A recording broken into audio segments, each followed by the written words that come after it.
आम आदमी पार्टी हो और साथ ही माननीय मुख्यमंत्री अरविंद केजरीवाल जी हैं, हम लोगों ने भी शिक्षा को ही ज़्यादा प्राथमिकता दी और दिल्ली सरकार के स्कूलों को हमने सुधारा। और अब नगर निगम की बारी है। नगर निगम में भी हमारे 1500 से ज़्यादा स्कूल हैं जो 1 से लेकर 5वीं तक की शिक्षा देते हैं। और आने वाले समय में हम लोग शिक्षा पर काम करते हुए एमसीडी के स्कूलों का भी स्तर बढ़ाने वाले हैं। और क्योंकि हम लोगों का मानना है, आम आदमी पार्टी का मानना है, माननीय मुख्यमंत्री अरविंद केजरीवाल जी का मानना है, शिक्षा ही ऐसा माध्यम है जो पूरे देश को आगे ले जा सकता है। हमें अपने आने वाले फ्यूचर जनरेशन के ऊपर काम करने की ज़रूरत है।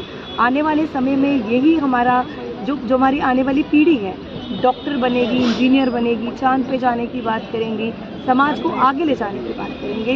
तो हम लोगों को समाज को आगे ले जाने के लिए शिक्षा का इस्तेमाल करना चाहिए। और आने वाले समय में अस्पतालों पर भी काम किया जाएगा। और रही बात नगर निगम के और कामों की, जैसे सफाई व्यवस्था को दुरुस्त करने की, हॉर्टिकल्चर पार्क्स को ठीक करने की, सड़कों के निर्माण करने की, तो पंडित जी ने जो हमें सिखाया, हम उन्हीं के डायरेक्शन पर चलते हुए हम शिक्षा पर काम कर रहे हैं। और मैं ये भी आशा करती हूँ कि आने वाले समय में उनकी ज़िंदगी से हम सीखें और प्रैक्टिकली उन चीज़ों को अपनी ज़िंदगी में हम अप्लाई करें, उन चीज़ों को इम्प्लीमेंट करें, क्योंकि आने वाले समय में हम अपने समाज को आगे ले जा सकें। पंडित जी ने समाज की कई कुरीतियों को खत्म किया, कुरीतियों को खत्म करा। और एमसीडी में कुरीतियाँ तो नहीं, लेकिन बहुत सारी कमियाँ थी जो पहले आम आदमी पार्टी भी गिनाती थी। क्या मानती हैं, किन कुरीतियों को आप खत्म करेगी जो एमसीडी में? देखिए, सबसे बड़ी बात है, पिछले 15 साल में भारतीय जनता पार्टी ने शासन करा एमसीडी में, और एमसीडी में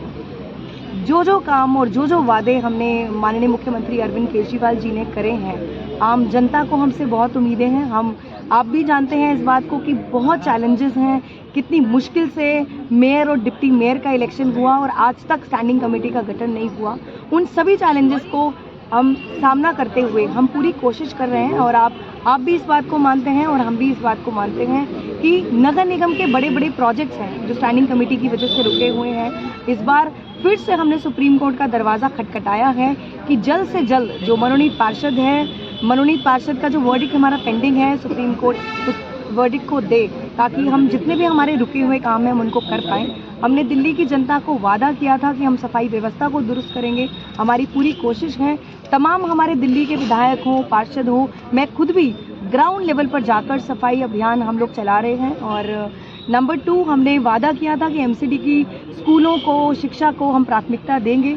और हालांकि इस चीज़ में टाइम लग सकता है, 2 साल 3 साल लग सकते हैं, पर हमने एमसीडी स्कूल्स की प्रिंसिपल्स को ट्रेनिंग के लिए IIM जैसे बड़े इंस्टीट्यूट में भेजा।